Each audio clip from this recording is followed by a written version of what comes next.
भाऊसाहेब वागचौरे यांच्या पक्षांतराचे कोपरगावात तीव्र पडसाद, शिवसैनिकांकडून प्रतिकात्मक पुतळ्याचे दहन।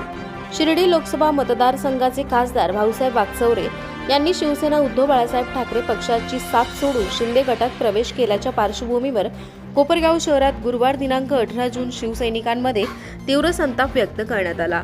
शिवसेना ठाकरे गटाचे कोपरगाव शहर प्रमुख गगन हाडा यांच्या नेतृत्वाखाली कोपरगाव बस स्थानकासमोर खासदार वागचौरे यांच्या निषेधार्थ गाढवावर प्रतिकात्मक पुतळा ठेवून धिंड काढण्यात आली। यावेळी शिवसैनिकांनी जोरदार घोषणाबाजी करत पक्षांतराचा निषेध नोंदवला। धिंड छत्रपती शिवाजी महाराज स्मारक परिसरात पोहोचल्यानंतर खासदार वागचौरे यांच्या प्रतिकात्मक पुतळ्याचे दहन करण्यात आले। यावेळी उपस्थित शिवसैनिकांनी वागचौरे यांच्या निर्णयाविरोधात संतप्त प्रतिक्रिया व्यक्त करत कडक शब्दात निषेध केला। यावेळी बोलताना शहर प्रमुख गगन हाडा व शिवसेना नेते बाळासाहेब जाधव यांनी भाऊसाहेब वागचौरे यांनी कोपरगाव तालुक्यात फिरून दाखवावे, त्यांना शिवसेना स्टाईलने उत्तर दिले जाईल, आमच्या आधी तालुक्यातील मतदारच त्यांना जोड्याने झोडून काढतील असा इशारा दिला। या आंदोलनात मोठ्या संख्येने शिवसैनिक सहभागी झाले होते। खासदार वागचौरे यांच्या पक्षांतरामुळे कोपरगाव तालुक्यातील ठाकरे गटाच्या कार्यकर्त्यांमध्ये नाराजीचे वातावरण असून आगामी काळात या राजकीय घडामोडींचे पडसाद आणखी उमटण्याची शक्यता व्यक्त केली जात आहे। खरं तर आज आम्ही या गद्दार भाऊसाहेब वागचौरेचा या ठिकाणी प्रतिकारात्मक पुतळा दहन केलेला आहे। कारण की हा तो त्या लायकीचाच आहे। कारण की उद्धव साहेबांनी आणि आज तो म्हणतो का उद्धव साहेब हे देव माणूस आहे। अरे हरामखोरा, उद्धव साहेब तर हे देव माणूसच आहे। कारण की तू इतकी मोठी गद्दारी करून सुद्धा तुझ्यावरती उद्धव साहेबांनी विश्वास ठेवला आणि तू काय केलं, तुला जे शेण खायचं होतं तू ते शेण खाल्लंच। आमची तर आम्हाला इतका राग आणि संताप त्याच्यावरती आहे। तर आम्ही आज या ठिकाणी तुमच्या पत्रकारांच्या माध्यमातून सांगू इच्छितो का कोपरगाव शहरामध्ये आम्ही त्याला अजिबात कुठल्याही प्रकारे फिरू देणार नाही।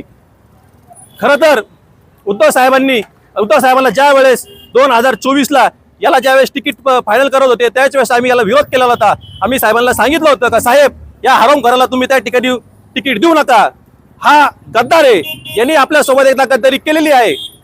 आपल्यासोबतच काय, त्यांनी काँग्रेस सोबत गद्दारी केली, बीजेपी सोबत गद्दारी केली आणि आता सुद्धा जनतेने एक विश्वास ठेवून 2024ला त्याला त्या ठिकाणी निवडून दिलं, तरी सुद्धा त्यांनी शेण खाल्लं। आमचा राग आणि संताप इतका आहे का ज्या दिवशी तो आम्हाला दिसल आम्ही ऑन द स्पॉट जे करायचं ते दाखवून देऊ का शिवसैनिक काय असतो, उद्धव साहेबांचा शिवसैनिक काय असतो हे आम्ही दाखवून देणार आहे। आणि यावेळेस आता उद्धव साहेबांनी सांगितलेले जो आमदार खासदार यावेळेस फुटल त्याला रस्त्यावरती तुडल्याशिवाय शिवसैनिक स्वस्त बसणार नाही।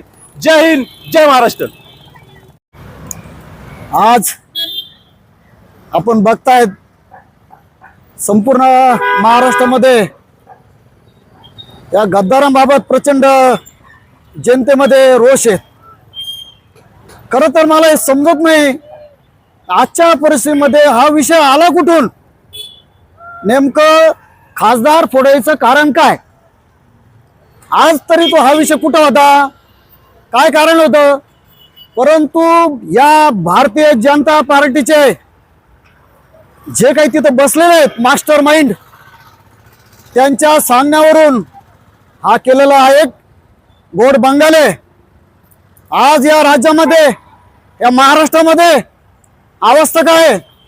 शेतकऱ्यांचे प्रश्न, शेतीमालाला भाव नाही, शेतकऱ्यांना कर्जमुक्ती करतो म्हणून खोटे आश्वासन काढले। त्यांना या बीजेपी वाल्यांना करता करविता शिंदेचा कोण आहे? भाजपवाले। यांना लोक तुराळेशिवाय राहणार नाही। यांना असं वाटत असेल तर आमचं कोणी काही करत नाही, परंतु याला माफी नाही, एक क्षणिक सुख भोगतायत। परंतु गोरगरीब सर्वसामान्य शिवसैनिकांचा जनतेचा तळतळाट ते भोगताय, त्यांना भोगावं लागणार। आणि याची अरे रावणासारखे संपले तुम्ही, कोण रावणासारखे संपले? तुम्हाला आज ना उद्या तुमचा पण कार्यक्रम होणार आहे, थोडे दिवस थांबा। जय हिंद, जय महाराष्ट्र।